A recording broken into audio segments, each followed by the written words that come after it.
तो state service की बात हो रही थी, साथ साथ यूपीएससी का भी तैयारी आप लोग जो कर रहे हैं वो भी बैठे हैं, बहुत सारे बच्चे सुनते हैं। तो कुछ महत्वपूर्ण बात ये है कि कुछ पेरेंट्स के फ़ोन आते हैं, बच्चों के फ़ोन आते हैं, तो एक समस्या वो रखते हैं कि तैयारी हो नहीं पा रही या उतने अच्छे से तैयारी नहीं कर पा रहे। तो एक चीज़ समझना होगी कि कंपटीशन का अपना एक स्तर होता है, चाहे वो क्रिकेट का हो, किसी खेल का हो, पढ़ाई का हो। ये इसको कई लोग सोचते हैं कि कोचिंग है, पढ़ाई है, किताबें पढ़नी है, नोट्स बनाने हैं। ये चीज़ तो आप अपने ग्रेजुएशन में भी करते हैं, 11th 12th में भी करते हैं कि कोचिंग करते हैं, नोट्स बनाते हैं, पढ़ते हैं, किताबें होती है, शिक्षक होते हैं, पढ़ने की जगह होती है, टेबल कुर्सी होती है, उसके साथ डाइट भी होती है, प्लान भी होता है, टाइम टेबल भी बनाते हैं, एडमिट कार्ड भी आते हैं, एग्जामिनेशन हॉल भी होता है। ये जो सारी सिचुएशन यहाँ पर जो आपको दिखाई दे रही है, लगभग यही सिचुएशन आपको अपनी ग्रेजुएशन और स्कूल टाइम पे भी दिखता है, लेकिन दोनों के रिजल्ट में बड़ा अंतर है। एक का रिजल्ट आता है तो आप केवल अगली क्लास में पहुंचते हैं, और दूसरे का रिजल्ट आता है तो आपकी नौकरी लग जाती है। तो एक के रिजल्ट से आपकी क्लास आगे बढ़ रही है और दूसरे के रिजल्ट से आपकी नौकरी लग रही है। तो जो नौकरी लगने वाला है उसमें 300-400 सीटें, तो 300-400 लोगों को सिलेक्ट किया जाएगा 5-6 लाख में से। और जब आपकी क्लास आगे बढ़ रही थी, जिसमें आपको सक्सेस मिल रही थी, यहाँ सिलेक्शन हो रहा है। तो सक्सेस जहाँ मिल रही थी वहाँ पर आपको ज़्यादा लोग नहीं थे, क्लास में 200 लोग थे, 100 लोग थे, 4 सेक्शन थे तो 100-100 के 4 सेक्शन थे, या 50-50 के 8 सेक्शन थे, और सभी के सभी लोग लगभग अगली क्लास में पहुंच जाते थे। मुश्किल से 3-4 लोग, 8-10 लोग जो है फेल दिखते थे, या पुराने सेक्शन में चले जाते थे, पुरानी क्लास में रह जाते थे, फेल हो गए, बैक लग गया, सेमेस्टर बैक हो गया जिसको आप कहते हैं, कंपार्टमेंट आ गया।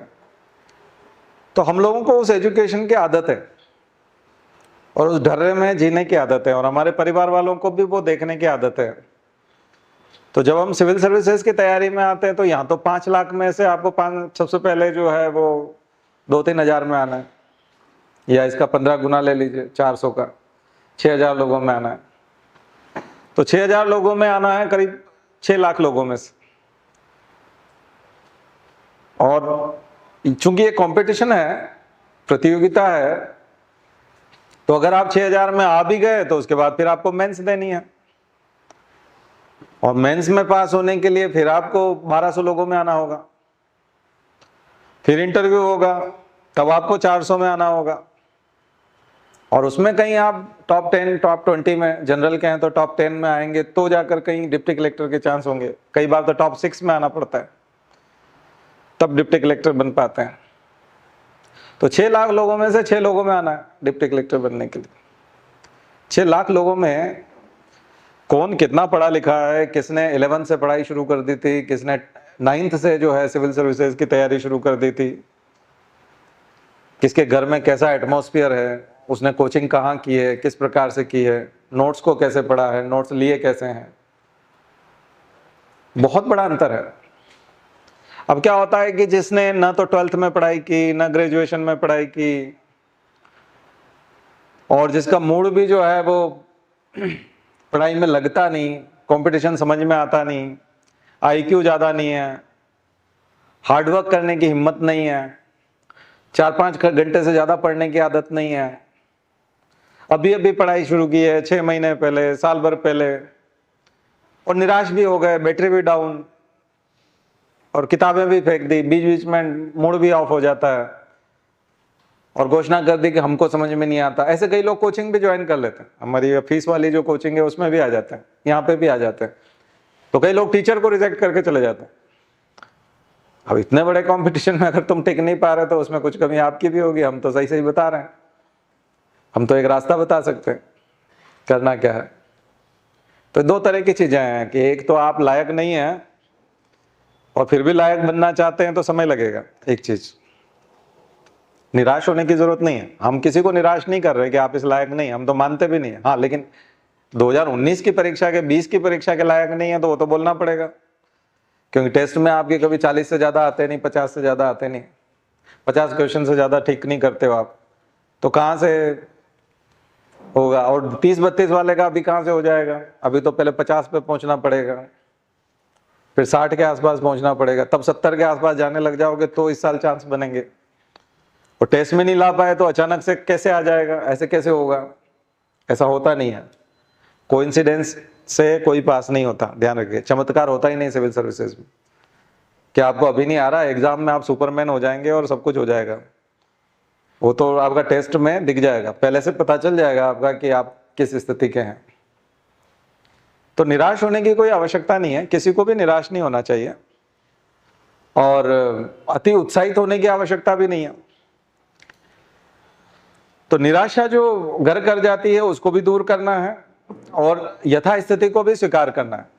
अगर आप इस लायक नहीं हैं और बनना चाहते हैं तो एक तो अपनी यथास्थिति को भी स्वीकार कीजिए कि हमारी स्थिति नहीं है लेकिन हमको बनानी है, और इस साल सिलेक्शन नहीं हो सकता है तो कोई दिक्कत नहीं है, हम अगले साल के लिए तैयारी करेंगे, नेक्स्ट ईयर के लिए करेंगे, तब जाकर के कहीं हम लोग जो है इस चुनौती को स्वीकार करके आगे बढ़ पाएंगे। अदरवाइज तो कई लोग हमको ही दोष दे बैठते हैं, जब आते हैं वो लोग सिलेक्शन के लिए और एडमिशन लेते हैं तो पेरेंट्स में भी उत्साह होता है, बच्चे में भी होता है, फिर उसको जब क्लास में पूछना शुरू करते हैं या कुछ बताना शुरू करते हैं या कुछ क्वेश्चंस बता दिए, या तो हम घटिया क्वेश्चंस इसी टाइप का बात करते रहें, भारत के प्रधानमंत्री अभी नरेंद्र मोदी, आप भी खुश होते रहो कि हाँ हाँ हमको पता है नरेंद्र मोदी हैं, फिर हमारे राष्ट्रपति का नाम रामनाथ कोविंद है, आप भी खुश हो जाओ, गर्दन हिलाओ, फिर पाकिस्तान का जो है प्रधानमंत्री इमरान खान है, ऐसे ऐसी बातें क्या करें, आप भी खुश हो जाओ, हम भी खुश हो जाए, और आप भी कहो वाह क्या, मतलब सारी बातें ऐसी बताई जो हमको पता है। ऐसे पर वो आएगा नहीं ना कुछ परीक्षा में, परीक्षा में आने वाली चीजें जो है वो थोड़ी सी अलग है, वहाँ की चुनौतियां, फिर हवाइयाँ उड़ेगी जब परीक्षा होगी तब। तो ऐसी मन बहलाने वाली बातें तो नहीं कर सकते, लेकिन जैसे ही हम ऐसी बात करते हैं कि जो परीक्षा में आने वाली है और स्टैंडर्ड की बात करते हैं मेंस में लिखने की, तो आप सोचते हैं कि ये इतना भी थोड़ी लिखना पड़ता है, तो फिर मार्क्स कैसे मिलेंगे। कंपैरिजन करोगे तो कंपैरिजन में आप तो पीछे जाओगे। और कई लोग जो है अलग अलग स्थिति में, सबका जैसे अंधे का हाथी होता है ना, तो अंधे का हाथी वाली कहानी में यह है कि अंधे का हाथी मतलब वो जिस हिस्से को हाथ लगाता है हाथी का, उसको पूरा हाथी लगता है क्योंकि वो अंधा है। अब विजन कैसे खुलता है, विजन आप ऊपर जाते जाते हो, सीढ़ियां चढ़ते जाते हो तो आपको ज्यादा दिखने लगता है और आपका व्यू चेंज होता रहता है। आप अपने मकान के सबसे ऊंचे हिस्से पे जाकर के अपने कॉलोनी को देखोगे तो आपको पूरी कॉलोनी का जो विजन है वो दूसरा दिखेगा, और अपने कमरे में खिड़की में से झांक करके कॉलोनी को देखोगे तो अलग तरीके से दिखेगा। आपको पता चलेगा अच्छा मेरी कॉलोनी के पीछे तो एक तालाब भी है, अच्छा एक बहुत ऊंचा बरगद का पेड़ है जो यहीं से दिखाई दे रहा है, इसका मतलब कॉलोनी के पीछे घूमते हुए सुबह मॉर्निंग वॉक पे जाया जाए तो तालाब के किनारे भी पहुंचेंगे और फिर बरगद के पेड़ के नीचे जो है एक्सरसाइज की जा सकती है। ये आइडिया आपको ऊपर जाने से होगा, ऊपर जाकर के जब आप देखेंगे तो बात बनेगी। और कोई आदमी यहाँ पर बोल रहा है तो बोले हम नहीं मानते अभी कि कोई बरगद का पेड़ है, अच्छा वो बहस भी करने लगता है, कई बार पागल हो जाता है और कई बार कमेंट करने लगता है, कई बार अनावश्यक अननेसेसरी परेशान होता है। तो अभी आपने कुछ देखा नहीं है, जाना नहीं है, अभी आपने तैयारी शुरू की है और पगला रहे हैं। ये मनुष्य की स्थिति है ना कि स्थिति को स्वीकार नहीं करता, अपनी स्थिति को स्वीकार नहीं करता कि वो अभी विकासशील अवस्था में है, अभी उसने तैयारी शुरू की है। बस वो किताबें आईएएस की 4-5 उस पर लिखा रहता है ना आईएएस, तो वो जो है ब्लिंक करता रहता है दिमाग में, तो उसको लगता है मैं आईएएस हूँ, सब बेवकूफ़ हैं। तभी आपने किताब खरीदी भाई, अभी उसको पढ़ना पड़ेगा, उसमें महारत हासिल करनी पड़ेगी, फिर पता चलेगा नहीं इस किताब में बहुत सारी खराबियां हैं, फिर नए नए नोट्स निकाल के लाओगे, फिर इग्नू पकड़ के लाओगे, पर इग्नू का फिर विजन जो है वो उससे फिर अलग डेवलप होगा, है ना। फिर आइडियोलॉजी पढ़ोगे, फिर वेस्टर्न आइडियोलॉजी पढ़ोगे, फिर ये लोकल हमारे डोमेस्टिक वाले लोगों को पढ़ोगे। तो ऐसी बहुत सारी विचारधाराओं से, फलसफों से जो है हमको गुजरना पड़ेगा, न जाने कितने। अब ये थोड़ा सा एक इंटरनेट का जो दौर है, इसमें जो खास करके जो यूट्यूब वाला ज़माना है और ये है, तो इसमें कोई सेंसरशिप नहीं है, कोई क्वालिटी नहीं है, तो कई बार कोई व्यक्ति बताता है तो वो बहस करने लगते हैं। अब जैसे मान लीजिए किसी ने 3 दिन पहले ही पढ़ाना शुरू किया है, किसी ने 3 महीने पहले पढ़ाना शुरू किया है, किसी ने 4 साल पहले पढ़ाना शुरू किया है, सब ने अपने वीडियो डाले हुए हैं। वीडियो डालने से, अपलोड करने से कोई किसी को मना नहीं कर सकता। तो उसका जो विजन है वो वहां बता रहा है। अब वो कोई सुन के आ गया, बोले वो तो ये बता रहे थे, आप ये बता रहे, ये बड़ी अजीब चीज है। अब उसके साथ कैसे तुलना कर सकते हो? उसने पढ़ा ही नहीं अभी, उसकी समझ में ही नहीं आया अभी, तो उसके बताने का क्या तुक है? तो इसमें आपको छांटना बड़ा मुश्किल है कि कौन आदमी सही बता रहा है और कौन गलत बता रहा है। अच्छा, पूरी तरह से सही और पूरी तरह से गलत तो आप किसी को भी इस तरह से डायरेक्ट नहीं कह सकते, क्योंकि आप जिस आइडियोलॉजी से, जिस तरह से आपका बचपन बीता है, जिस तरह के माहौल में रहते हैं, आप देखते होंगे कि आरएसएस वालों के घरों में जो जिनका बचपन बीतता है, बचपन से पथ संचलन में जाते हैं, और पिताजी एक निकर जो है उसके भी सिलवा देते थे, है ना, अपना खुद के सिलवाते थे, तो बच्चे के भी सिलवा देते थे, और छोटे छोटे बच्चे भी जो है वो तिलक विलक लगा के और ऐसे जाते थे, और जो नारा लगाते हैं वो लगाते हैं। और कन्हैया कुमार जो है बचपन से ही वो नारे लगा रहा है जो कम्युनिस्ट लोग लगाते हैं, वही नारे लगा रहा है वो, क्योंकि उसके गांव में माहौल था, और उसके घर परिवार के लोग जो अनपढ़ लोग हैं ना, वो भी सारी फिलोसॉफी जानते हैं कम्युनिज्म की। उस गांव के अनपढ़ किसान जिन्होंने कभी जेएनयू नहीं गए, कभी वो लोग कभी बड़ी जगह पर पढ़ने नहीं गए, वो कम्युनिस्ट बात करते हैं, वो उसी लैंग्वेज में बात करते हैं। क्यों बात करते हैं? क्योंकि वो उस गांव की, जैसे यहाँ शाखाएं लगती ना आरएसएस की, वैसे उनके गांव में कम्युनिज्म की लाल सलाम और ये और वो, तो डबली पे जो वो गाता है ना और वो नारे लगाता है, ये बचपन की स्टाइल है, बचपन से लगाता आ रहा है वो। तो हम लोग यहाँ गायत्री माता की जय और ये लगाते आ रहे हैं, तो हम आपसे लगवाते रहते हैं, हमारे पिताजी ने यही सिखाया हमको, हम बचपन से लगा रहे हैं। तो हम इस संस्कार में पले बड़े। कोई आरएसएस के संस्कार में पला बड़ा तो वो लाठी लेके चल पड़ता है, जब देखो तब उसको हमेशा यही लगता है कि ये निपटाना है ना। बजरंग दल वाले का लड़का होता है तो वो वही करता है। और उधर मदरसे वाले में ये हाल है, उनके मौलवी जी कुछ तेज आवाज में कुछ सिखाते हैं तो वो शुरू हो जाता है, क्योंकि उसका संस्कार पड़ जाता है, उसको सीखने को वही मिलता है। ठीक है। अब जो डॉक्टर का लड़का होता है और उसके पिताजी ने ठान लिया कि इसको नीट कराना है, पीएमटी कराना है, ये तो उसको बचपन से बॉटनिकल, जूलॉजिकल नेम और ये फिजियोलॉजी, ये एनाटॉमी, वो अपना मेडिकल कॉलेज उस पर थोपते रहते हैं, तो धीरे धीरे वो आधा डॉक्टर तो वैसे ही हो जाता है। ठीक है। प्रशासनिक अधिकारियों ने जिन्होंने ठाना है वो अपने ऑफिस ले जाते हैं बच्चे को, वो उस तरह से उसका वो होता है, और उसके घर में जो रुतबा होता है वो देखते हैं 20 नौकर चाकर है, ऐसा ऐसा है, पिताजी की इतनी झांकी है, फोन लगाने से काम हो जाता है, तो उसको लगता है मैं कैसे जीऊंगा अगर मेरे नौकर चाकर नहीं हुए इतने, और मैं अपनी लाइफ को कैसे डिसाइड करूंगा। तो वो फिर उसी में जीने लग जाता है कि अब मुझे आईएएस करना है, उसके ऊपर एक प्रेशर आ जाता है ना। तेंदुलकर के बच्चे पे प्रेशर आया होगा क्रिकेटर बनने का, लेकिन चूंकि वहाँ कॉम्पिटिशन बहुत ज्यादा है, 12-15 लोगों से ज्यादा लोगों की एक समय में जगह नहीं है, तो वो उससे बाहर हो गया। तो दरअसल क्या होता है, पारिवारिक वातावरण का फर्क पड़ता है, समाज के वातावरण का फर्क पड़ता है, जिस समाज से आप आते हैं। तो गायत्री परिवार ने तो एक प्लेटफॉर्म जो दिया वो सभी लोगों को दिया, कि चाहे आप किसी भी जाति के हों और किसी भी वर्ग से हों, लेकिन आप इसको ज्वाइन करते तो आपको एक एटमॉस्फेयर मिल जाता, और निर्विवाद रूप से मिलता, और सभी उस एटमॉस्फेयर में जीते। तो इसलिए आप देखते हो कि बहुत कम ऐसे लोग हैं जिनके परिवार में मांस खाया जाता है, नॉन वेजिटेरियन है, और वो बच्चा जो है वो बोलता है कि नहीं मुझे इससे नफरत है, मैं नहीं खाऊंगा। जनरली वो मांस खाते हुए अपने परिवार में देखते हुए बड़ा होता है, और वो होश संभाले या तय करे उससे पहले उसको पकड़ा दिया जाता है, बेटा इससे ताकत आती है, ये खाना है, तो वो खाता रहता है, तो उसको नॉर्मल लगता है। उसको कभी लगता ही नहीं कि ये अभक्ष है और ये नहीं खाना चाहिए, या इसका अल्टरनेट भी और प्रोटीन डाइट के रूप में कहीं और मौजूद है।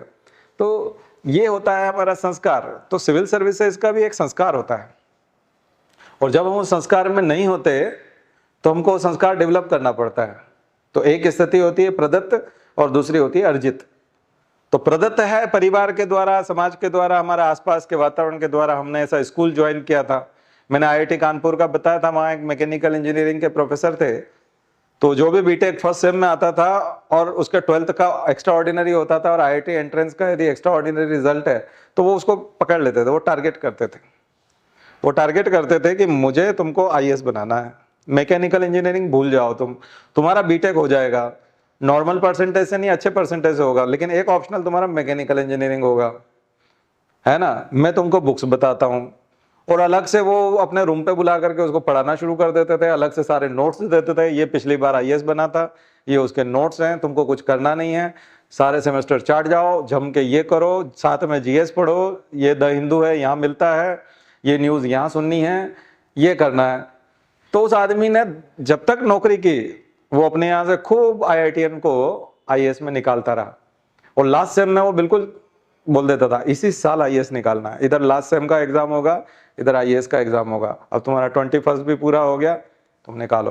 तो उस एक आदमी की जिद की वजह से इतने बच्चे जो है वो आईएएस, वो एटमॉस्फेयर था, वो संस्कार था, वो भरता था उसके अंदर कि तुम आईएएस के मटेरियल हो, तुम में आईएएस की क्षमता है, और देखो इसमें कुछ नहीं होगा, बीटेक कर लो कुछ नहीं होगा, वहां जाकर के पता नहीं क्या कर डालोगे। तो उसके दिमाग में वो कर देता था।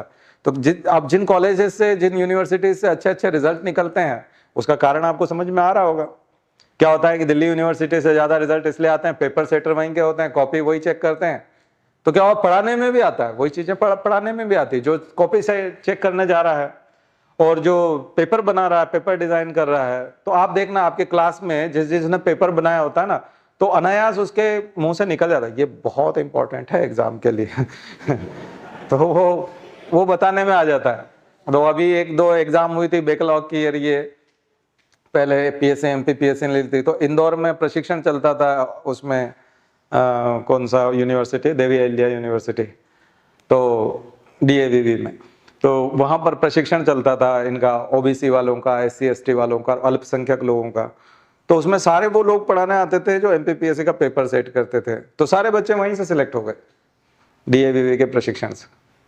सारे बच्चे, अधिकांश 90% बच्चे जो है सारे, उनके सिलेक्शन होने का कारण क्या था, क्योंकि वो जो टीचर पढ़ाने आ रहा है अनायास उसको लगेगा, क्योंकि इतना ऑप्शन आप कोर्स है, क्या क्या पढ़ेंगे भाई, लेकिन वो एकदम से पूछ लेगा एपिस इंडिका के बारे में जानते हैं आप लोग, क्योंकि उसने तो बनाया ना पेपर में, तो वो वही क्वेश्चन पूछेगा। उसका कारण है कि उनकी भी ज्यादा पढ़ाई नहीं होती, वो तो पेपर में लिखा उसने हाथ से। अच्छा, पेपर टाइप नहीं कराते, अधिकांश हाथ से लिखते हैं, क्यों, क्योंकि जो टाइपिस्ट होता है वो आउट कर देगा, तो हाथ से लिखते थे। तो इंग्लिश में भी लिखना पड़ता है, हिंदी में भी, तो एक एक क्वेश्चन के साथ वो 10-15 मिनट रहता है, फिर 4 ऑप्शन बनाता है, तो उसको रट जाता था उस जमाने में। तो वो क्या करता था, अब शायद कंप्यूटर से बनाने लगे हों क्या, तो वो यही पूछता था जो उसने पेपर बनाया, एपिस इंडिका बताइए, नहीं आता, तुम्हारा कैसे सिलेक्शन होगा क्योंकि उसको मालूम है वो उसने पूछा है ना तो अच्छा, वो अपना स्कोर बढ़ाना चाहता है कि हम यहाँ पढ़ाने गए थे, मतलब यहाँ सबसे ज्यादा निकले, तो वो अपना स्कोर भी बढ़ाना चाहता ना कि मुझे जो है यहाँ, नहीं तो ब्लैक लिस्टेड करते कि तुम यहाँ पढ़ाने आए और कुछ हुआ तो नहीं, है ना। तो ये जो फायदा है ये दिल्ली वालों को मिलता है। तो दरअसल कई तरह के संस्कार काम करते हैं, कई तरह की मेहनत काम करती है, कई तरह के कोइंसिडेंसेस होते हैं, बहुत सारी चीजें होती है इसके अंदर। लेकिन इतने लोग कितने होंगे ऐसे प्रशिक्षण में जाने वाले, दिल्ली यूनिवर्सिटी में जाने वाले 500 लोग होंगे, लेकिन आप तो बहुत सारे लोग पास होने वाले ना, 6000 लोग होने वाले। तो आप मान के चलो अगर ये संयोग भी है तो बाकी का कंपटीशन तो खुला हुआ है, आप उसमें सेलेक्ट क्यों नहीं हुए। तो उसमें फिर वो सेलेक्ट हो जाते हैं जो अंदाजा लगा लेते हैं कि किस प्रकार का पेपर आने वाला है, कैसे आने वाला है। फिर कुछ लोगों की स्टडी इतनी ज्यादा होती है कि उनको किसी भी प्रकार का पेपर बनाओ उनके 100 में से 80 ठीक होंगे, कुछ भी बना लो आप, क्योंकि वो तैयारी इतनी हो गई, उनको चीजें ही इतनी ज्यादा पता है। ये एक लेवल होता है, लेकिन ये है ना 7-8 साल की तैयारी में आता है, कम से कम 8 साल लग जाते हैं उस लेवल के लिए कि कैसा भी पेपर आ जाए, किसी भी लेवल का आ जाए वो निकलेगा। और यह जिसने पढ़ाई 9th क्लास में शुरू कर दी थी, अभी मैं वहां जाता हूँ शांति कुंज, वहां कुछ पेरेंट्स मेरे मित्र हैं जो मेरे साथ के लोग थे, उन सबके बच्चे 9th 10th और 11th 12th में और कॉलेज में आने लगे। तो वो अधिकांश लोग जो है वो 9th में उनके बच्चे। अब कई बार मुझे लगता है कि इनके कुछ समझ में आएगा नहीं आएगा, लेकिन वो बच्चे सब समझ रहा होता है, वो आके बैठ जाते हैं और उनसे जब बात करते हैं तो उसको सब समझ में आ रहा है। 9th के बच्चे को सब समझ में आ रहा है कि प्रीलिम्स क्या होती है, मेंस क्या होता है, इंटरव्यू क्या होता है और किस में क्या पूछते हैं और क्या स्तर होता है। कई बार तो मैं उनसे बोलता हूँ, बोले सर सारे वीडियो हमने सुन रखे हैं आपके। हमने कहा अब क्या बचा, अब अलग से तुमको 5 मिनट में क्या बता देंगे, जब सारे वीडियो सुन लिए तो कुछ नहीं बता पाएंगे। तो वो लेवल डेवलप हो रहा है। तो अब वो बच्चा जब ग्रेजुएट होगा 7 साल बाद, और 7 साल बाद जाके वो जब 21 साल का होगा वो बच्चा, तो 7 साल की पढ़ाई हो चुकी होगी उसकी, और वो अपने कोर्स को तो कच्चा चबा जाता है, उसको तो लगता ही नहीं है कोर्स कितना नन्ना सा कोर्स है, क्योंकि वो तो अब द हिंदू पढ़ता है और मॉडर्न हिस्ट्री पढ़ता है और ये पढ़ता है, उसके कोर्स में तो थोड़ा सा है। एनसीईआरटी कितनी देर में खत्म हो जाती है, आपने देखा नहीं, फोटो होते हैं बहुत सारे तो, और लास्ट में टेबल आ जाते हैं, फिर एक एक्सरसाइज आ जाती है। तो थोड़ा पढ़ना शुरू करें, स्पीड पकड़ें, इतने में तो खत्म ही हो जाता है। जो स्पीड से पढ़ता है उसको तो लगता है 3 घंटे का काम है, लेकिन वो वहां उनकी क्लास के बच्चे तो साल भर पढ़ रहे हैं ना उसको, वो साल भर का कोर्स है, और आप तो 4.5 घंटे में खत्म कर देते हैं उसको। तो वो बच्चा भी खा जाता है उसको, उसको लगता है इसमें दम ही क्या है। एक और बच्चे से मैं मिला, मैं अभी 11th में है वो, तो उसका ऑप्शनल की तैयारी हो गई है उसकी पूरी, अभी 11th में बिहार में। हाँ, और अभी मतलब ज्योग्राफी का जो ऑप्शनल लिया उसने, तो ज्योग्राफी का ऑप्शनल तैयार है उसका 11th क्लास में, अभी पूरा टाइम बाकी है उसके बाद, 5 साल है। और अभी चिंता ऐसी करा, डायरी लेके आया था, कम से कम 22 क्वेश्चन लिख के लाया उसमें। आप लोगों में से कोई भी है ना क्वेश्चन लिख के नहीं लाता, और एक एक को टिक लगा करके अपनी डाउट क्लियर होता गया उसका। और उसने कहा सर मुझे थोड़ा सा 5 मिनट लगेंगे, 5-10 मिनट चाहिए। मैंने कहा हाँ बताइए। तो वो तो डायरी निकाल ली उसने, 22 क्वेश्चन लिखे हुए थे उसके अंदर, और 22 क्वेश्चन को एक एक को टिक करता गया। हाँ सर इसमें मैं अगर 2 ही घंटे दूं तो कैसे होगा ये? तो सर न्यूज़पेपर जो है मैं अभी 1 घंटा दे रहा हूं, तो क्या उसको बढ़ाना चाहिए, थोड़ा कम कर सकते हैं? इस टाइप के 22 क्वेश्चन थे। इसका मतलब कितना सिंसियर है वो व्यक्ति, कोई संशय नहीं। हैंड राइटिंग इतनी सुंदर, स्पीड जबरदस्त लिखने की, आज ही वो बहुत सारे शब्द लिख लेता है, यानी 3 घंटे में 4,500 शब्द लिख लेता है, जबकि आपको 4,000 ही लिखने हैं परीक्षा में। मेंस की स्पीड कंफर्म, हैंड राइटिंग बहुत बढ़िया, ऑप्शनल तैयार, सिर्फ करंट अफेयर्स देखना है उसको। और पूरी क्लास जो मैं लेता हूं उसमें सबसे सिंसियर वो है, सबसे सिंसियर। यानी जो होमवर्क करके लाना, यानी बता दिया कि आज जुडिशियल रिव्यू पे लिखोगे, ये ऐसे लिखना है तो ऐसे लिख दिया। ऐसे बच्चे अब बताओ जब बाद में जाएंगे तो अब उनसे कंपटीशन है आपका, आप उनको नजरअंदाज नहीं, मैं किन्हीं दूसरे ग्रह के लोगों की बात नहीं कर रहा, उन्हीं से कंपटीशन है आपका, उनसे आपका कंपटीशन है। अब आप उस लायक नहीं है तो निराश होने की भी आवश्यकता नहीं है, क्योंकि अभी तक आपने अपनी जिंदगी में ठाना नहीं है, उस तरह से बनाया नहीं है। अब कई बार पेरेंट्स को ला करके और लोग जो है एडमिशन ले लेते हैं, और फिर 2-3 महीने बाद होता है सर ये बहुत बर्डन हो रहा है और बहुत तनाव हो रहा है और कुछ समझ में नहीं आ रहा, और जो याद करते हैं सब भूल जाते हैं, और ये ऐसा हो रहा है वैसा हो रहा है। कुछ लोग बोलते हैं नहीं सर ये हम कोई दूसरी क्लास जाके देखेंगे। तुम कहीं चले जाओ भाई, दुनिया में कहीं चले जाओ, खुद तो पढ़ना पड़ेगा, खुद मेहनत करना पड़ेगी। लेवल नहीं है तो वो लेवल लेके आना पड़ेगा, वो टाइम लगेगा। क्योंकि अगर मान लीजिए लेवल लाने में, अब आपने देखा वो जैसे टाइगर श्रॉफ है या ऐसे बहुत सारे ऐसे जो स्टार हैं, ये इनके दिमाग में ना 10-12 घंटे फिजिकल फिटनेस के बारे में चलता रहता है। मतलब जिम, क्या खाना, डाइट और जिम, यानी एक्सरसाइज और डाइट, एक्सरसाइज और डाइट है। उनको आप कह दो ये केक खा लो, ये मिठाई खा लो, वो दुश्मन मानेंगे, उठा के पटक दे आपको, मतलब है ना। उसको लगता है कि हम कभी भी कितना भी कुछ भी खा लेते हैं, और उनको वो ऐसा लगता है जहर जैसा लगता है। उनको दे दो, मतलब आप कहोगे ये सामने ही क्यों लेके आया, तो मेरी हिम्मत कैसे हुई। इस लेवल की वो तपस्या होती है तब जाकर, क्योंकि उनको अपना स्टारडम मेंटेन करने के लिए वो सब करना है, उसके अलावा वो बाहर हो जाएंगे कंपटीशन से। और तो कोई योग्यता है नहीं, वही एक योग्यता है कि उस तरह का दिखना है और वैसे फुर्तीलापन रखना है, और अगर वही खत्म हो गया तो कंपटीशन से ही बाहर हो जाएंगे। आज उनका एग्जिस्टेंस ही उसी वजह से है ना। तो अगर आप सोचो कि आपको कंपटीशन में बने रहना है और 12-13 घंटे 14 घंटे जम के पढ़ाई करना है, और 13-14 घंटे पढ़ाई करते समय आपका मन नहीं लगता, ये हो जाता है, चक्कर आते हैं, फलाना होता है, ये होता है, इसका मतलब डाइट ठीक नहीं है, एक्सरसाइज ठीक नहीं है, बॉडी फिट नहीं है। तो सबसे पहले तो ये सब करना पड़ेगा ना। और ये नहीं करते, बोले नहीं ये सब चलता रहेगा सर, ऐसा कैसे हो सकता है।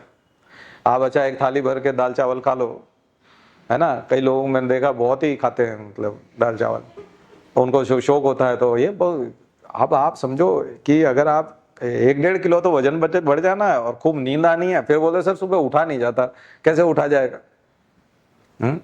उठ ही नहीं सकते आप, किसी कीमत पे नहीं उठ सकते, सारे अलार्म फेल है आपके।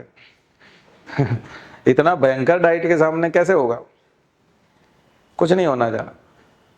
तो एक तो यहाँ से शुरुआत करनी पड़ेगी कि अपने को सबसे पहले शारीरिक रूप से फिट करिए, पढ़ने के लायक बनाइए। आपका शरीर पढ़ने लायक नहीं है तो पहले बनाइए, और फिर इसमें एकदम चमत्कार नहीं हो जाएगा।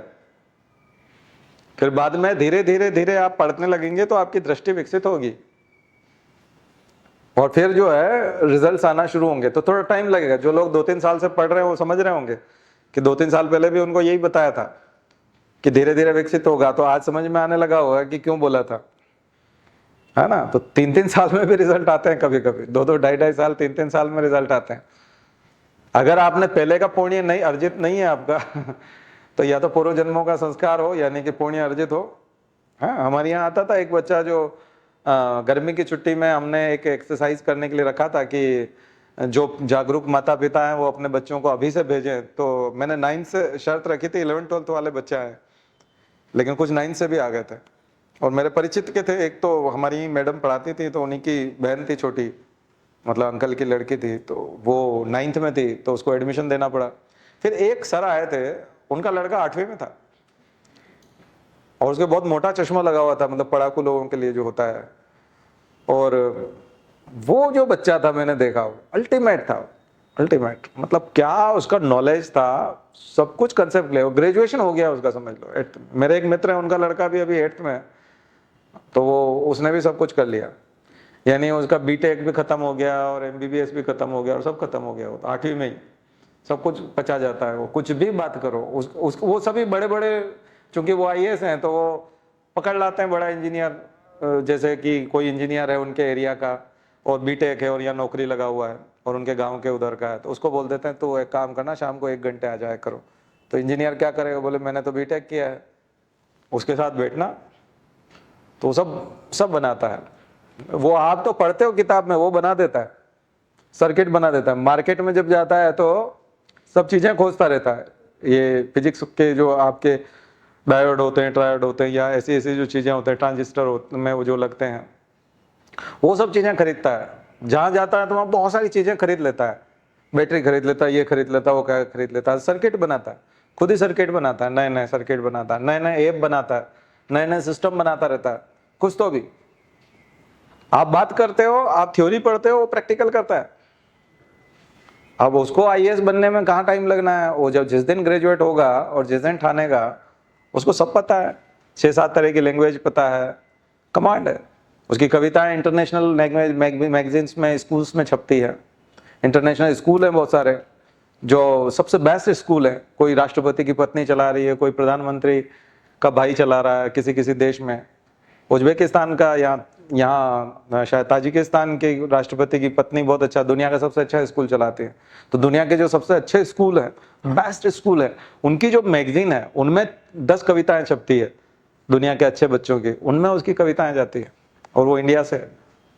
तो ऐसे ऐसे बच्चे, अब ये अगर ऐसे टैलेंटेड बच्चों को जब आईएएस का कंपटीशन देना हुआ फ्यूचर में, तो उनके लिए कोई बहुत देर थोड़ी लगती है। बहुत बच्चे हमने खुद ने देखे, हमारे पास गाइडेंस के लिए जब पेरेंट्स लेके आते हैं तो वो छोटी छोटी क्लासेस में। हम आपको निराश नहीं कर रहे, लेकिन लायक बनना पड़ेगा। कंपटीशन बहुत ज़्यादा है, बहुत ज़्यादा कंपटीशन है। स्टेट सर्विस का कंपटीशन भी बहुत बढ़ गया, क्योंकि जब नौकरियां नहीं मिल रही और चारों तरफ इतनी बेरोजगारी है, इतने सारे इंजीनियर हैं, इतने सारे लोग हैं, तो वो पटवारी बनने को लोग तैयार हैं। तो यहाँ तो तहसीलदार बनने को मिलेगा, यहाँ सहकारिता अधिकारी बनने को मिलेगा, वाणिज्य निरीक्षक बनने को मिलेगा, तो काफ़ी अच्छी पोस्ट है। गाड़ी होगी, बंगला होगा, अच्छा रुतबा होगा, एक सैलरी होगी। तो कहाँ लोग पटवारी, चपरासी, स्वीपर कुछ भी बनने को तैयार हो रहे हैं, इतनी बड़ी बड़ी डिग्री वाले लोग तैयार हो रहे हैं। तो इतने भयंकर कंपटीशन में स्टेट सर्विस को भी नज़रअंदाज नहीं कर सकते। तो मुझे लगता है कि निराश होने की ज़रूरत नहीं है। अगर आप लायक नहीं हैं तो लायक बनिए। चहुमुखी विकास करना पड़ेगा, यानी ज़्यादा पढ़ना भी पड़ेगा। शरीर ठीक नहीं है तो शरीर को ठीक बनाना पड़ेगा, पढ़ने लायक बनाना पड़ेगा। ज़्यादा नींद आती है तो उसको बंद करना पड़ेगा, आलस्य आता है उसको समाप्त करना पड़ेगा। बुद्धि ठीक से नहीं चल रही तो थोड़ा सा ब्रेन टॉनिक पीजिए, नीचे से शंखपुष्पी ले जाइए, ब्राह्मी ले जाइए, वो प्रयोग भी कीजिए। थोड़े से ड्राई फ्रूट खाइए, बादाम खाने से भी आती ना अकल तो वो भी करिए। तो बादाम खाइए, अखरोट खाइए, और ये चीज़ें भी करिए। अपने आप को दुरुस्त रखिए, इम्यून सिस्टम को भी बढ़ाइए, क्योंकि एक बार बुखार आ जाता है तो फिर पैरासीटामोल खाना पड़ती है या खाना पड़ता है, उससे फिर ज़्यादा नींद आती है, फिर भूख भी ज़्यादा लगती है। और लंबे समय तक जो है तो बहुत सारी याददाश्त भी कम हो जाती है, हमारी न्यूरॉन्स को नुकसान पहुंचता है, तो वो सब भी करना है। तो एक साथ बहुत सारे मोर्चे पे काम करना पड़ेगा। सबसे बड़ा ख्याल रखिएगा डाइट का और बोलने का, क्योंकि जो हम बोलते हैं वो समस्या खड़ी करता है। कई बार हम ऐसी चीजें बोल देते हैं फिर मनाते फिरते हैं, तो उसमें बहुत टाइम लगता है। ठीक है, तो बहुत देर तक मनाना पड़े और मनाने में फिर बहुत सारा टाइम जाए, इसका मतलब है कि जबान का मैनेजमेंट ठीक नहीं है। जबान का मैनेजमेंट दो तरह से होगा, एक खाने से और एक बोलने से।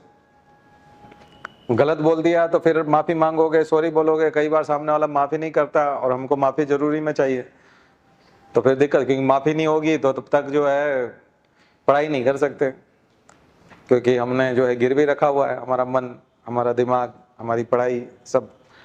तो ऐसे क्षणों में फिर बोलते समय तमीज रखो, पहले से ही सोच के बोलो, तोल मोल के बोलो, बहुत अच्छे से बोलो कि कोई गड़बड़ ना हो।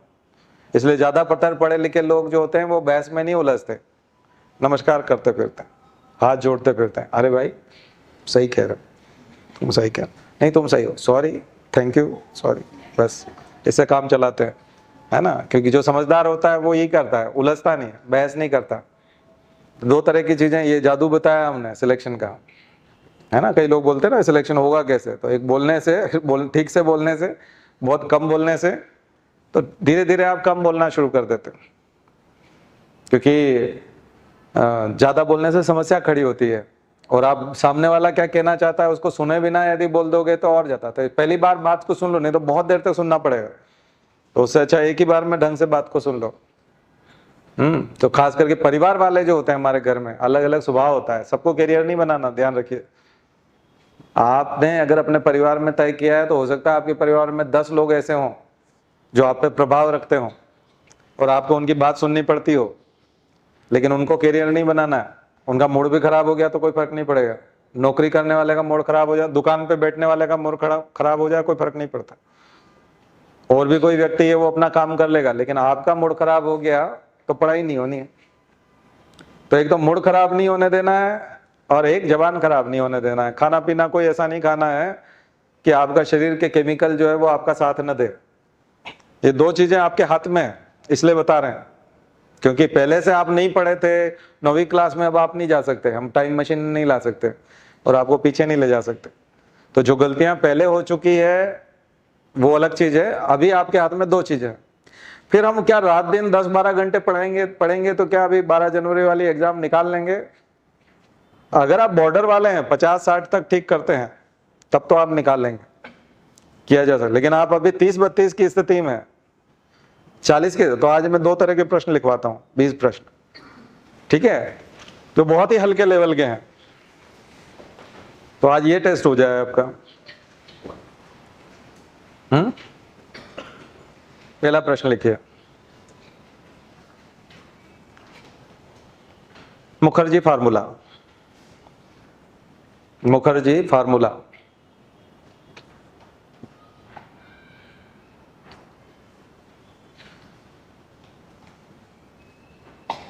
बेलग्रेड। बेलग्रेड।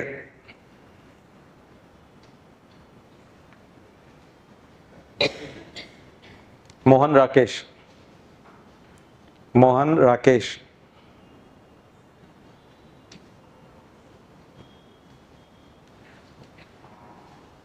चेरनोबिल।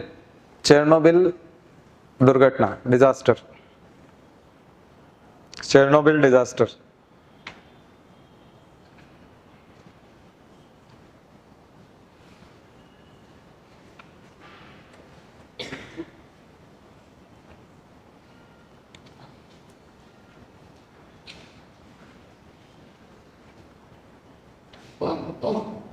ये लिखिए, लाइम स्टोन। Lime stone.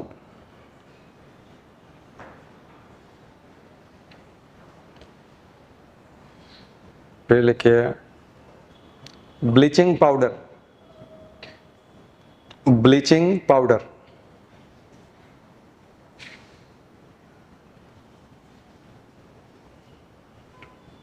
फिर लिखिए, पंडित गोविंद वल्लभ पंत। पंडित गोविंद वल्लभ पंत।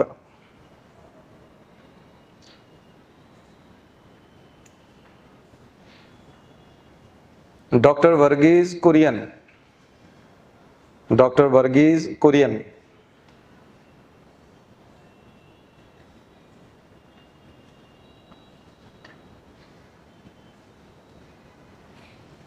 फिर लिखिए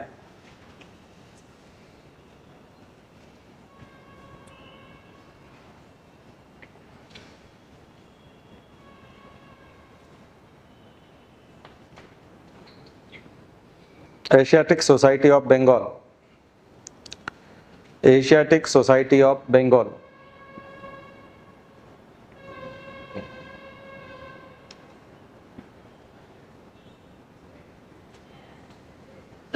लिखिए भारत के सॉलिसिटर जनरल, भारत के सॉलिसिटर जनरल।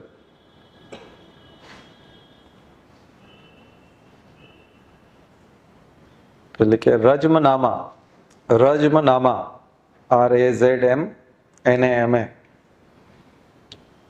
रज्मनामा।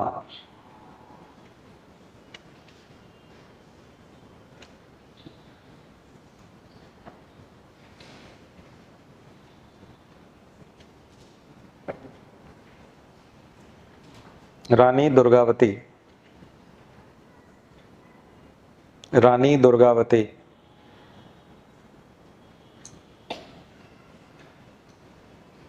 गोटाबाया राजपक्षे,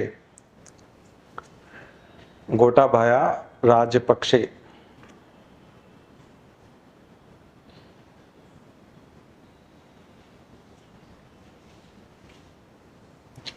अहमदी नेजाद, अहमदी नेजाद, अहमदी नेजाद।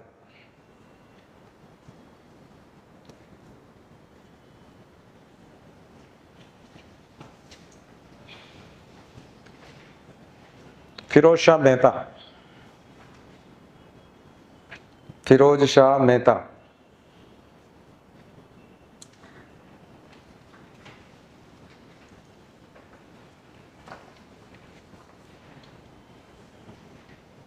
मर्कोसूर, मर्कोसूर,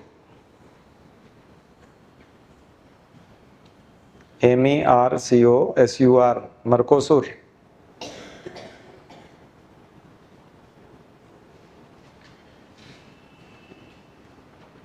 कितने हुए? 16। फिर लिखिए कोबाल्ट 60, कोबाल्ट 60।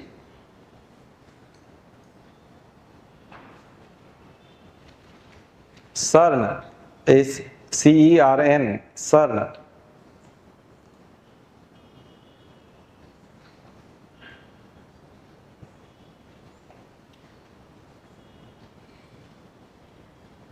महादेव देसाई, महादेव देसाई। लिखे जोगीमारा की गुफाएं, जोगीमारा केव्स।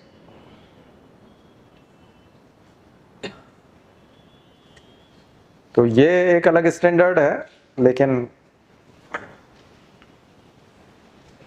काफी लोगों ने सुना होगा। बहुत सारे प्रश्न मैंने थोड़ा बहुत पूरा पेपर टाइप बनाने की कोशिश की, लगभग लगभग सभी क्षेत्रों से थोड़े थोड़े क्वेश्चंस हैं। और अब बताइए, MPPSC वाला 2-2 हज़ार रुपये फीस लेने वाला था, और पेपर कैसे बनाता है? 15-15 गलतियां निकलती हैं। हम तो ऐसे ही खड़े खड़े बना देते हैं, 4 ऑप्शन भी दे देते हैं, और इतना अच्छा पेपर, और एक भी गलत ना हो उसमें से, और ऐसे ही माइक पे बना देते हैं। और वो लोग पता नहीं कितने लोग मिल करके लाखों करोड़ों रुपए लेकर के नहीं बना पाते हैं। ये तो हालत है उसकी एजेंसी की। तो शर्म आनी चाहिए, हम इतनी घटिया एजेंसी में परीक्षा देते हैं, पर क्या कर सकते हैं। ये हमारे कर्ता धर्ता हैं, सीनियर हैं, बड़े बड़े प्रोफेसर हैं, और सबसे बड़ी प्रॉब्लम है कि ये सब राजनेता नियुक्त करते हैं। इन सबको पॉलिटिशियंस नियुक्त करते हैं, चाहे वाइस चांसलर हो, चाहे PSC के चेयरमैन हो। जहां जहां पॉलिटिशियन नियुक्त करेंगे वहां ऐसे ही लोग आएंगे। तो JNU में भी जो सारा विवाद खड़ा किया वो VC ने किया। वो मिलता नहीं ना स्टूडेंट से, वो ढंग से बात करता तो ये सब हंगामा ही नहीं होता। पागल होते हैं पॉलिटिशियन जिनको नियुक्त करते हैं, वो सब पॉलिटिकल पहुंच वाले लोग होते हैं। बहुत नुकसान पैदा करते हैं वो लोग, समाज के बहुत बड़े दुश्मन हैं ये लोग, और खास करके विद्यार्थियों के, बेरोजगार लोगों के, क्योंकि उनको व्यवस्था चलाने नहीं आती, रिजल्ट टाइम पे नहीं दे सकते, नियुक्तियां नहीं दे सकते, समाज के संसाधनों का दुरुपयोग करते हैं। खैर चलिए बताइए 15 से अबव कितने लोग? ओनली 5, 6, 7, 8। चलो 15 से अबव, 16 से अबव भी एनीबडी? अबव 16, 17? ओके, तो 17 वाले भी हैं। 18 भी है कोई? 18 नहीं है, यानी 17 है, मतलब MPPSC का पेपर है ये। तो जो 15 ऊपर हैं वो सब बधाई के पात्र हैं, वो सब पास हो जाएंगे प्रीलिम्स। 12 से ऊपर जो हैं, कल बताया था, 12 से ऊपर वालों को फिर ये वही पेपर बन गया। 12 से ऊपर कितने लोग हैं?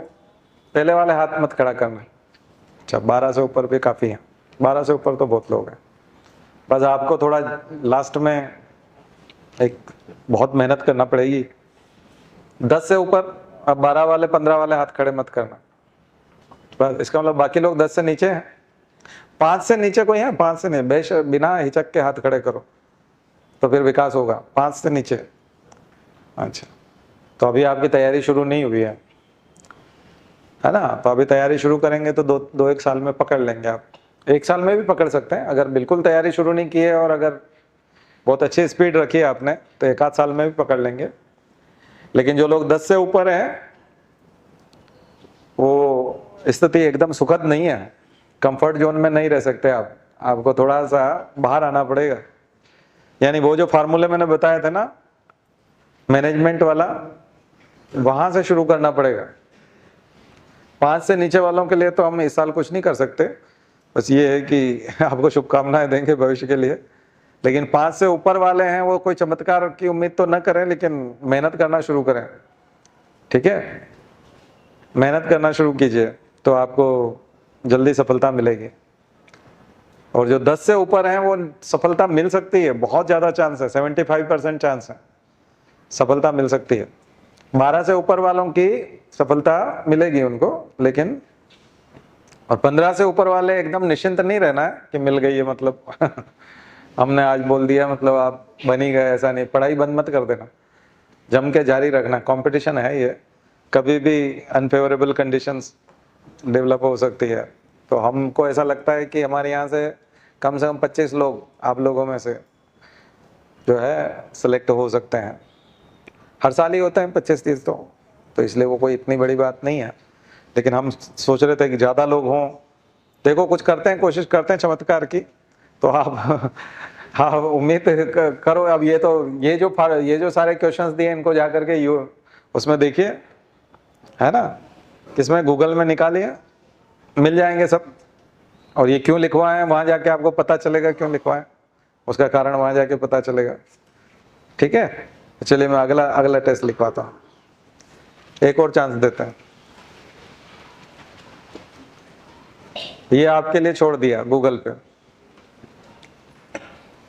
गूगल से निकालिए। अगला देखिए,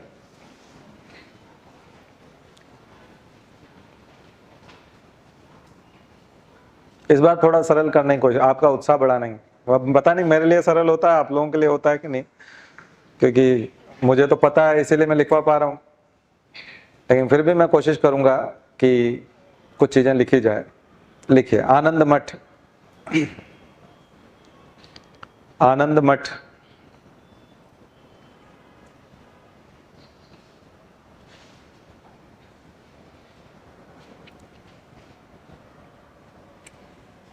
उत्तर Mimamsa, Uttar Mimamsa,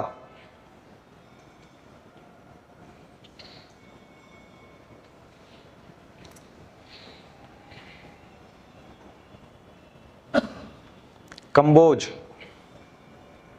Kamboj,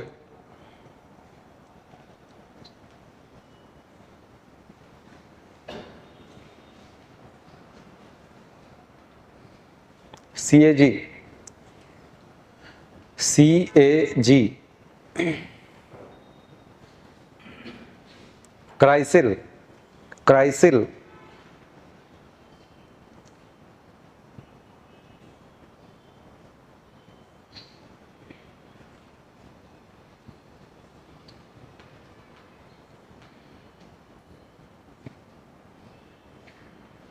glycolysis, glycolysis, lysis भी लिख सकते हैं, lysis, LYSIS, glycolysis.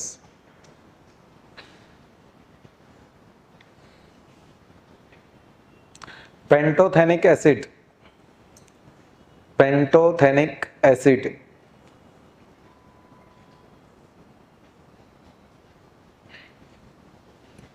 Actinometer, actinometer, ACTINOMETER, actinometer.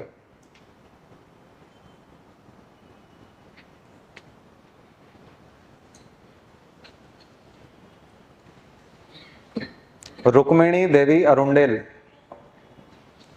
Rukmini Devi Arundel,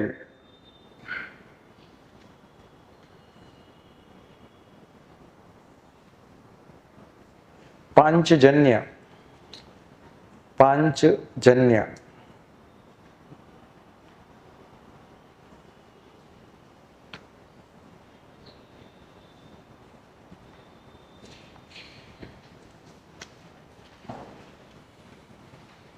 Hinduja brothers, Hinduja brothers, Hinduja brothers,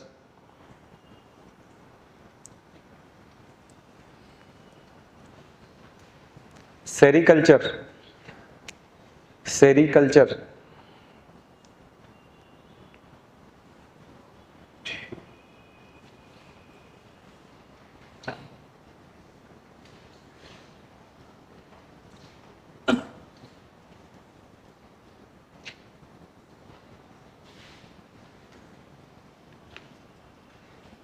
jail electrophoresis, gel electrophoresis, GL, gel electrophoresis, ELECTROPHORESIS।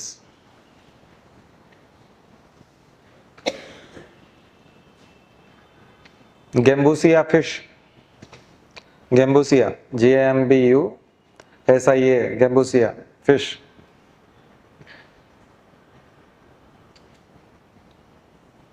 Hippocampus, hippocampus,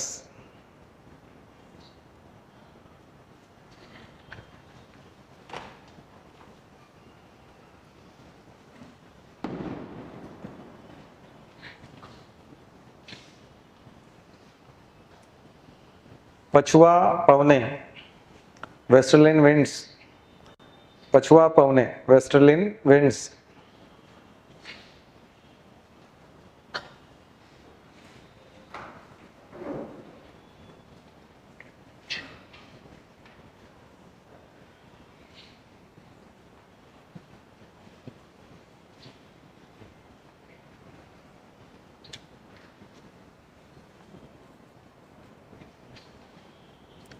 डेंड्रोकेलेमस स्ट्रिक्टस, डेंड्रोकेलेमस स्ट्रिक्टस।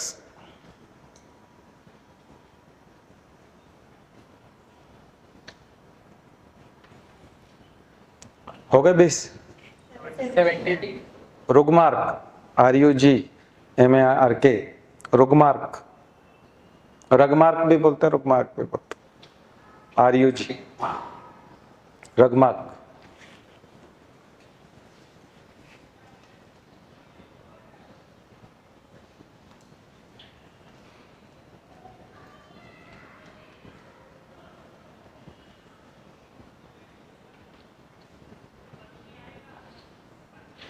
Nano, nano silver, nano silver,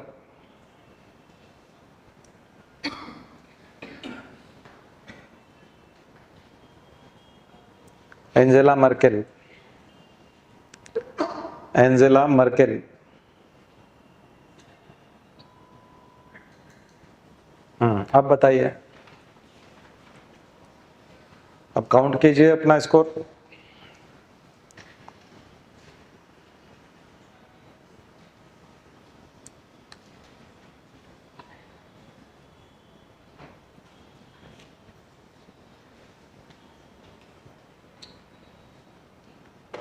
अब अबव 15 में बढ़े कुछ? अबव 15 हाथ खड़े करो भैया, अबव 15 वाले। 4 5 6 7, हाँ 8, कुछ तो बढ़े, 9 10। अबव 15 कहाँ तक? 18 है कोई? 18 पिछली बार थे ना? 18 नहीं थे? 17 2, बस जो है पहले वो अभी फिर से हैं, तो इसका मतलब है कि स्थिति वही रहती है। कितना भी पेपर, मैंने तो सरल बनाया था, नहीं बना सरल। फिर गड़बड़ हो गया। देखो पेपर बनाने वाले के सामने दिक्कत रहती है, वो सरल बनाना चाहे तो भी नहीं बन सकता। तो 12 के ऊपर फिर लगभग वही चीज है। 10 अबाउ 10, फिर 5 से नीचे कोई है? वही लोग हैं। 5 से नीचे हैं मतलब अब आपको कितना पढ़ना पड़ेगा सोचिए। जो लोग 17 तक पहुंच गए हैं वो सिलेक्शन का लेवल है। बस ये 20 क्वेश्चन है, 2 बार 20 लिखवा है, तो ऐसा 5 बार लिखवाएंगे तो टोटल कितना हो जाएगा? 85 के आसपास। 17 5 टाइम्स कितना हो जाएगा? 85। बस यही स्कोर होता है। और ये स्कोर से नीचे किसका कट ऑफ कहाँ तक जाएगा? जनरल का 78 के आसपास, 75 78 जनरल कट ऑफ रहता है। ओबीसी का 75 रहेगा, एससी एसटी का 72 71, लगभग हर एग्जाम में यही होता है। तो स्तर भी यही होता है, नहीं तो आपका वो कट ऑफ निकलता नहीं। इसलिए हम जो बोल रहे हैं यही लगभग आपका एग्जाम का स्तर होगा। ऐसे ही प्रश्न आप देखोगे, और अगर इससे हार्ड क्वेश्चंस आ जाएंगे तो अपने आप वो कट ऑफ जो है वो 65 और 70 के आसपास आ जाएगा। जो 84 80 पे जा रहा है वो अपने आप नीचे आ जाएगा। बाकी स्टैंडर्ड यही रहता है। और लिखना है बेस? हाँ, तो घर जाके देखोगे ना। हाँ, मैं बताऊंगा तो फिर क्या होगा कि उसमें व्याख्या करने में यही समय हो जाएगा। तो कल पूरा समय उसी में निकल गया, तो आज 20 प्रश्न और लिखो। इस बार पक्का सरल करेंगे। ठीक है, लिखिए। योग सूत्र, योग सूत्र।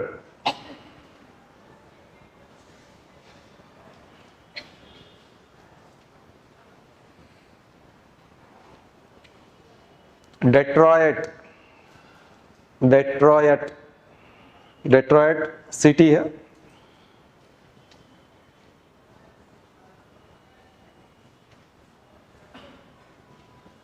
गुलमर्ग,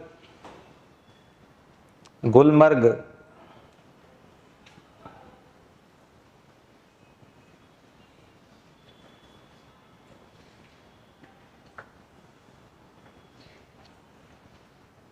कांगेर वैली, कांगेर घाटी,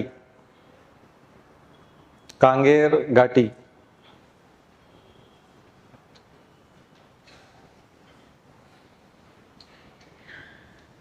olive Ridley turtle, olive Ridley turtle.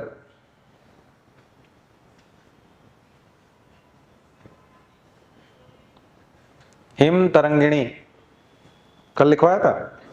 अच्छा, फिर दूसरा लेते हैं। रुक जाओ, उसको मत लिखो, नहीं तो बहुत फेवरेबल हो जाएगा। दूसरा लिखते हैं।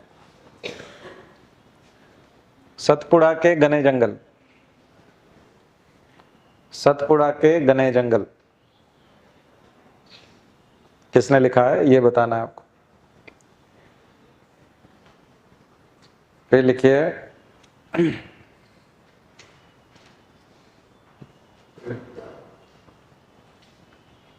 महादजी सिंधिया, महादजी सिंधिया।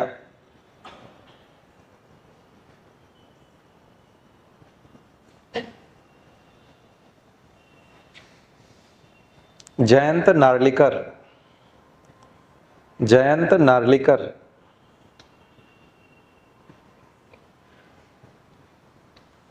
विष्णु चिंचालकर,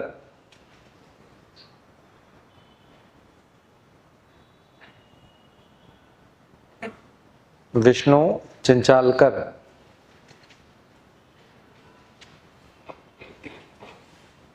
और भीमबेटका के खोजकर्ता। भीमबेटका की खोज किसने की? डिस्कवरर।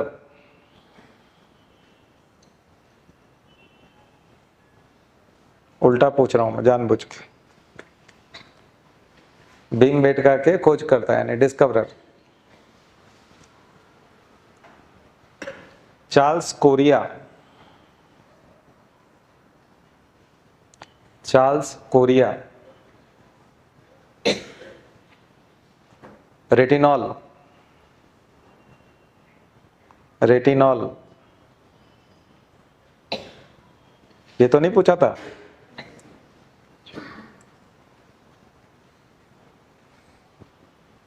साइनोकोबाल्मिन, थोड़ा सा उल्टा रहेगा लेकिन लिखो, cyanocobalamin.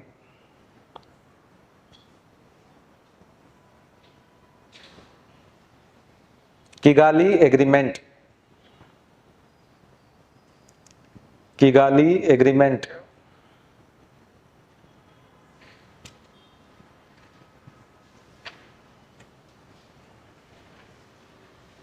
Jhumpa Lahiri. Jhumpa Lahiri.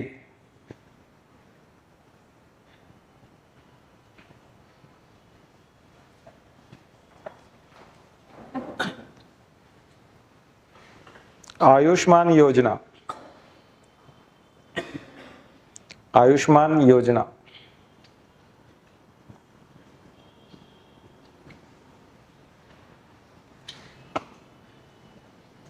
Dorothy deep.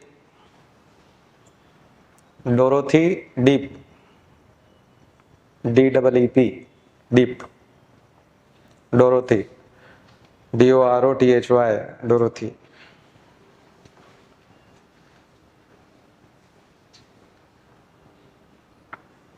Hanumanthaiah.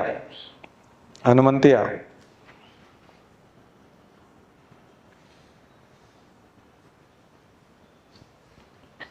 फिर लिखिए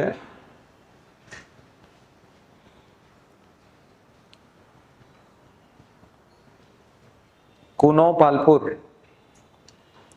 कूनो पालपुर।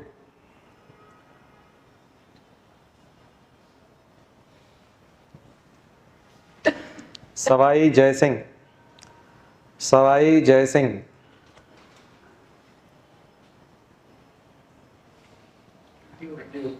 ट्वेंटी हो गए।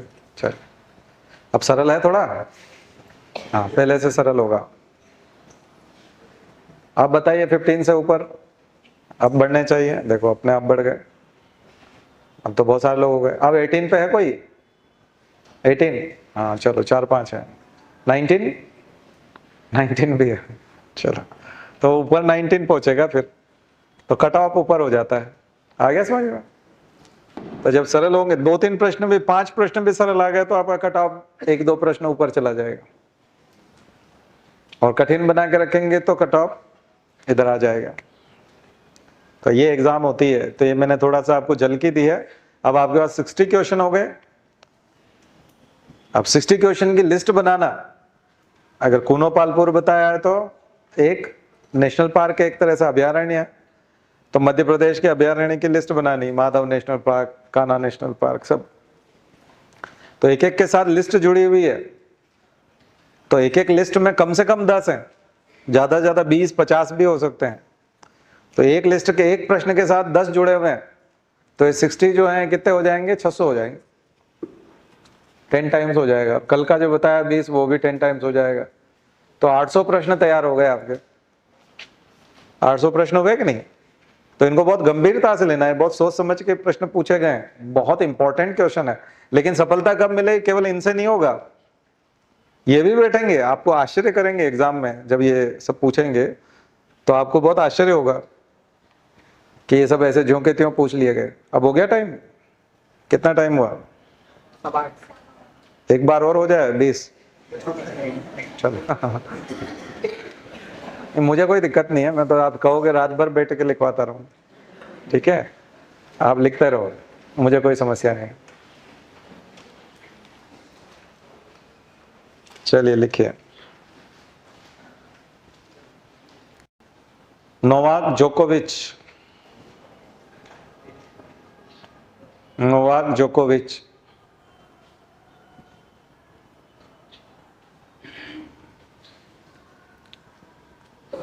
मिनेंडर, मिनेंडर,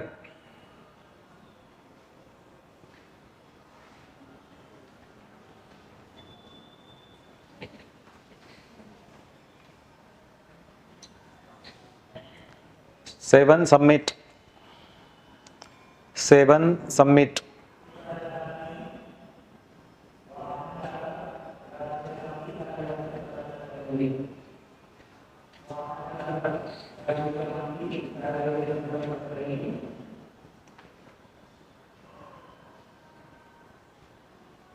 सिमलीपाल, सिमलीपाल,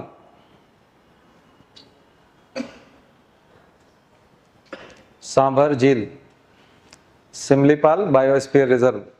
आपको लोकेशन बतानी है।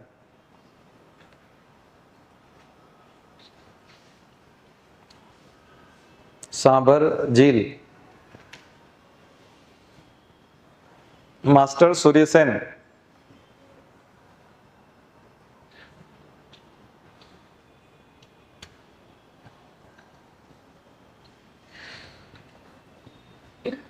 Bengal gazette, the Bengal gazette, Bengal gazette.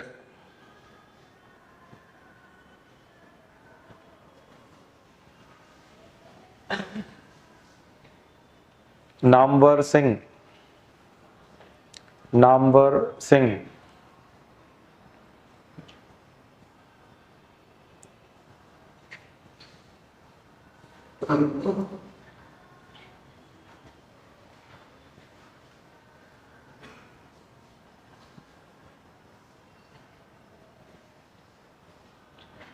Louis Pasteur,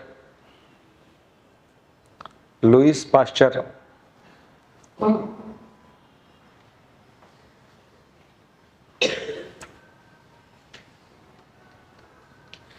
scurvy, scurvy,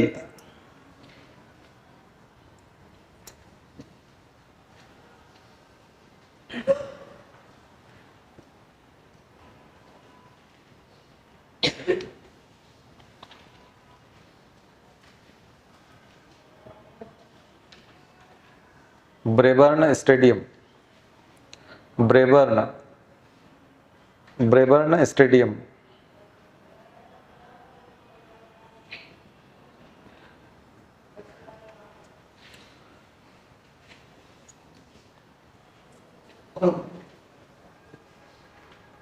Santosh trophy,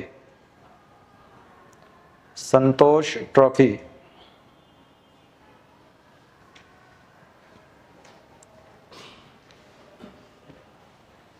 लेवायथन, लेवायथन, लेवायथन।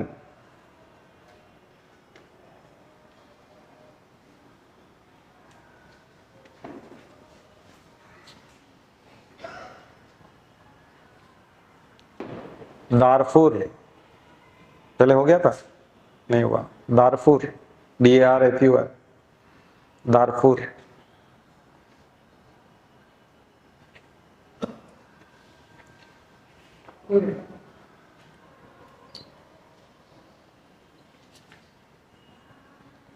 Galvanometer, galvanometer.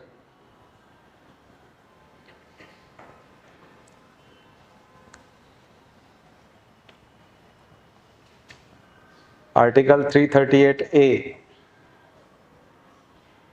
Article 338A।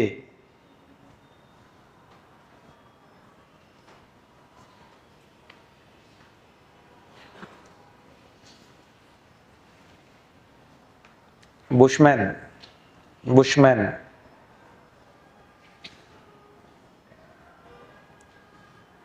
Barrier Elwin, Verrier Alvin.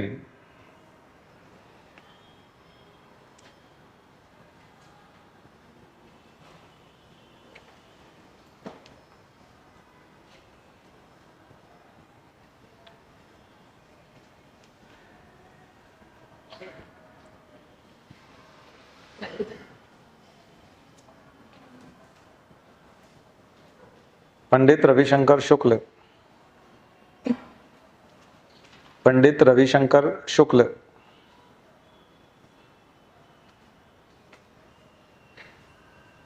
हो गए? एक और, हेलियोडोरस पिलर,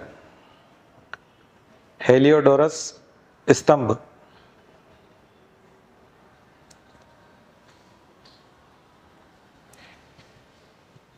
काउंट कीजिए।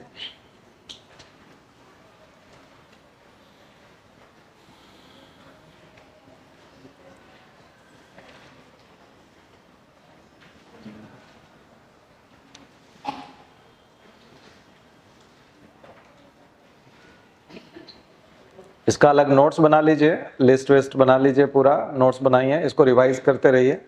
परीक्षा में आपको सीधे सीधे प्रश्न मिलेंगे, सीधे। जो लिस्ट बनाएंगे आप, पूरा चमत्कार की तरह आपको दिखेगा। जो बहुत नीचे हैं, अगर उनको ऊपर जाना है तो सबसे अच्छा साधन ये है ना। बाकी तो पढ़ाई आपको करना है, केवल इसके भरोसे भी नहीं रहना। लेकिन आप परीक्षा में आप लोग देखेंगे और याद करेंगे कि ये, और ये रिकॉर्डिंग तो आपको यूट्यूब पे मिल जाएगी, तो आप उसको जा करके देख भी सकते हो। तो मैं आपको पहले से बता रहा हूँ कि बहुत आसान है। प्रीलिम्स निकलवाना बहुत आसान होता है, ऐसा इंपॉर्टेंट हम बताते जाएं और ऐसी 15-20 क्लासेस हो जाएं, हो गया काम, प्रीलिम्स तो निकल जाएगा। लेकिन मेंस नहीं लिखा जाता, पक्की बात बता रहे हैं। मेंस जो है फिर हाथ पांव फूलते हैं, इसलिए हम दुर्गति नहीं देख सकते अपने स्टूडेंट्स की। प्रसाद भी बढ़ जाती है और फिर वहीं का वहीं घूमता रहता है आदमी। तो वो डिप्टी कलेक्टर बोलने लग जाते हैं ना लोग, और कलेक्टर साहब आप यहीं घूम रहे हो, गए नहीं। तो वो दुर्गति बहुत बुरी होती है। अब आंखें मिलाने लायक नहीं होता आदमी, ठीक है। कुछ दिन फिर वो क्या आइसोलेट रहना भी शुरू कर देता है ना, बोलता है ये मेरे बात करने लायक नहीं है, और फिर वहीं घूमना पड़ता है, तो फिर दिक्कत हो जाती है। तो इसलिए अपनी स्थिति को भी छोड़े नहीं और मजबूत बनाए। कितना है भाई स्कोर? 15 से ऊपर, काफी लोग हैं, ज्यादा नहीं है।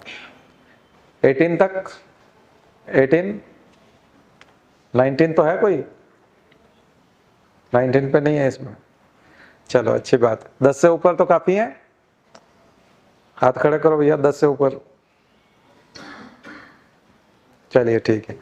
कई बार जो 17 है 18 है बस वही रहते हैं, 10 से ऊपर भी नहीं रहते, क्योंकि जिसको आता है फिर उसको 17 तक आता है, नहीं आता तो 12 भी नहीं आते।